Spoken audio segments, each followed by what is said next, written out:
Once upon a time, there was a dear little girl who was loved by everyone who looked at her, but most of all by her grandmother, and there was nothing that she would not have given to the child. Once, she gave her a little cap of red velvet, which suited her so well that she would never wear anything else, so she was always called Little Red Cap. One day, her mother said to her, "Come, Little Red Cap, here is a piece of cake and a bottle of wine. Take them to your grandmother. She is ill and weak, and they will do her good. Set out before it gets hot, and when you are going, walk nicely and quietly, and do not run off the path, or you may fall and break the bottle, and then your grandmother will get nothing. And when you go into her room, don't forget to say, 'Good morning,' and don't peep into every corner before you do it." "I will take great care," said Little Red Cap to her mother, and gave her hand on it. The grandmother lived out in the wood, half a league from the village, and just as Little Red Cap entered the wood, a wolf met her. Red Cap did not know what a wicked creature he was, and was not at all afraid of him. "Good day, Little Red Cap," said he. "Thank you kindly, wolf."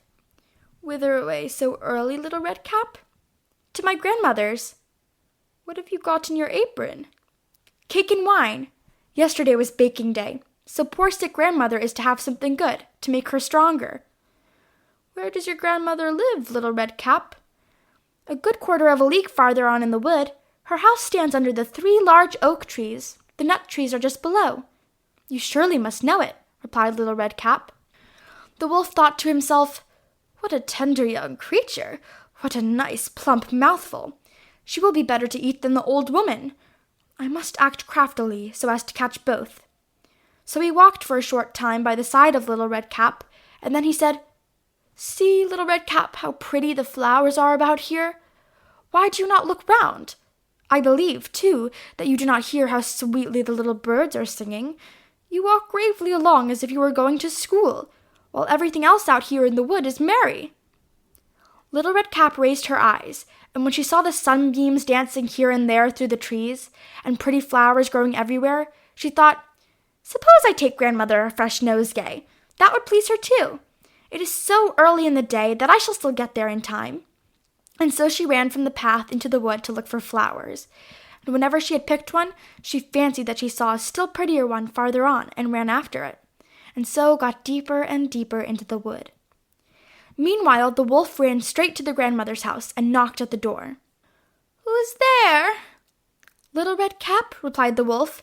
"She is bringing cake and wine. Open the door." "Lift the latch," called out the grandmother. "I am too weak and cannot get up." The wolf lifted the latch, the door sprang open, and without saying a word he went straight to the grandmother's bed and devoured her. Then he put on her clothes, dressed himself in her cap, laid himself in bed, and drew the curtains. Little Red Cap, however, had been running about picking flowers, and when she had gathered so many that she could carry no more, she remembered her grandmother, and set out on the way to her. She was surprised to find the cottage door standing open, and when she went into the room, she had such a strange feeling that she said to herself, "Oh dear, how uneasy I feel today, and at other times I like being with grandmother so much." She called out, "Good morning," but received no answer, so she went to the bed and drew back the curtains. There lay her grandmother with her cap pulled far over her face and looking very strange. "Oh, grandmother," she said, "what big ears you have!" "The better to hear you with, my child," was the reply. "But grandmother, what big eyes you have!" she said. "The better to see you with, my dear."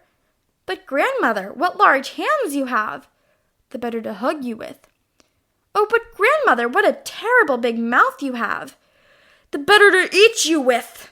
And scarcely had the wolf said this than with one bound he was out of bed and swallowed up Red Cap. When the wolf had appeased his appetite, he lay down again in the bed, fell asleep, and began to snore very loud.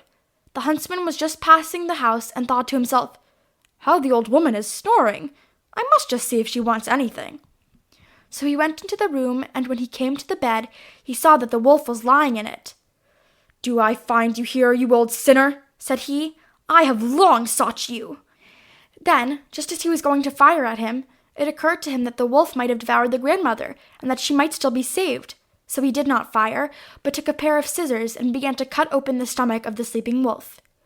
When he had made 2 snips, he saw the little red cap shining, and then he made 2 snips more, and the little girl sprang out, crying, Oh, how frightened I've been! How dark it was inside the wolf!" And after that the aged grandmother came out alive also, but scarcely able to breathe. Redcap, however, quickly fetched great stones with which they filled the wolf's belly, and when he awoke he wanted to run away, but the stones were so heavy that he collapsed at once and fell dead. Then all three were delighted. The huntsman drew off the wolf's skin and went home with it. The grandmother ate the cake and drank the wine which Redcap had brought and revived, but Redcap thought to herself, "As long as I live, I will never by myself leave the path to run into the wood, when my mother has forbidden me to do so." It also related that once when Redcap was again taking cakes to the old grandmother, another wolf spoke to her and tried to entice her from the path. Redcap, however, was on her guard and went straight forward on her way, and told her grandmother that she had met the wolf, and that he had said good morning to her, but with such a wicked look in his eyes, that if they had not been on the public road, she was certain he would have eaten her up. "Well," said grandmother, "we will shut the door, that he may not come in." Soon afterwards the wolf knocked and cried, "Open the door, grandmother. I am little Redcap, and am bringing you some cakes." But they did not speak or open the door, so the grey-beard stole twice or thrice around the house, and at last jumped on the roof, intending to wait until Redcap went home in the evening, and then to steal after her and devour her in the darkness. But the grandmother saw what was in his thoughts.